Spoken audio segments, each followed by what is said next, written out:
York are nervous because Zohran Mamdani isn't just running for mayor.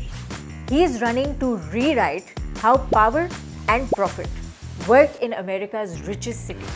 New York का mayor election सिर्फ politics का test नहीं, ये markets का टेस्ट भी है। न्यूयॉर्क सिटी की इकोनॉमी 1.3 ट्रिलियन डॉलर्स यानी पाकिस्तान की इकोनॉमी से 3 गुना बड़ी, यूएस जीडीपी का 8 to 10%। इतनी बड़ी म्यूनिसिपल इकोनॉमी अमेरिका में और कहीं नहीं। तो जब ममदानी ने प्राइमरी जीता, वॉल स्ट्रीट बोर्डरूम्स में सवाल उठ गया, अगर प्रोग्रेसिव पॉलिसीज आगे बढ़ती हैं तो कैपिटल कहाँ जाएगा?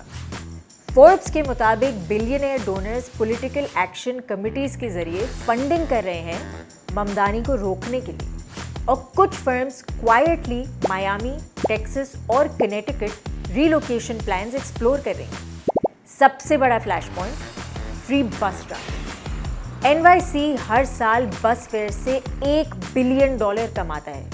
फ्री करने का मतलब गवर्नमेंट को 600 मिलियन से 1 बिलियन का एक्स्ट्रा लोड उठाना पड़ेगा, और ममदानी के प्लान के मुताबिक ये पैसा फाइनेंस टैक्सेस और हाई इनकम सरचार्जेस से आएगा, यानी Wall Street will pay for the buses. No. लेकिन ममदानी का मॉडल सिर्फ ट्रांसपोर्ट तक लिमिटेड नहीं है।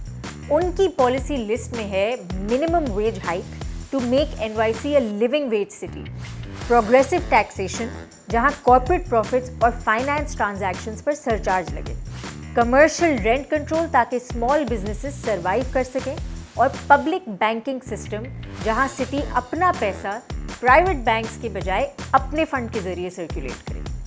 बिजनेस लीडर्स के लिए ये एक रेड फ्लैग है, क्योंकि इसका मतलब है हायर ऑपरेटिंग कॉस्ट्स, टाइटर मार्जिन्स और एक रेगुलेटरी एनवायरनमेंट जो इन्वेस्टर्स के लिए अनप्रिडिक्टेबल लगता है। ब्लूमबर्ग के मुताबिक कुछ हेज फंड्स और law firms already contingency plans बना रहे हैं, क्योंकि अगर फाइनेंशियल ट्रांजैक्शन टैक्स आया तो प्रॉफिट ट्रांसफर्स और ट्रेडिंग वॉल्यूम्स दोनों पर हिट पड़ेगा।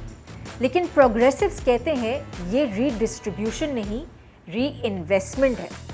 फ्री ट्रांजिट और हायर वेजेस से लेबर पार्टिसिपेशन और रिटेल स्पेंडिंग दोनों बढ़ेंगे। एनवाईयू और ट्रांजिट सेंटर की रिसर्च के मुताबिक राइडरशिप 20% तक बढ़ सकती है, और आउटर बरो वर्कफोर्स को डायरेक्ट इकोनॉमिक अपलिफ्ट मिलेगा। इकोनॉमिस्ट्स कहते हैं नेशनल जीडीपी पर इम्पैक्ट मिनिमल होगा, लेकिन न्यूयॉर्क के लिए ये रियल फिस्कल और सेंटिमेंट रिस्क है, और यही ममदानी इफेक्ट है। ये सिर्फ इकोनॉमिक स्ट्रक्चर को नहीं बल्कि इकोनॉमिक पावर को चैलेंज कर रहा है। इसीलिए बिलियनियर्स खौफजदा हैं, क्योंकि इस दफ़ा इलेक्शन सिर्फ सिटी हॉल का नहीं, सिस्टम कंट्रोल का है।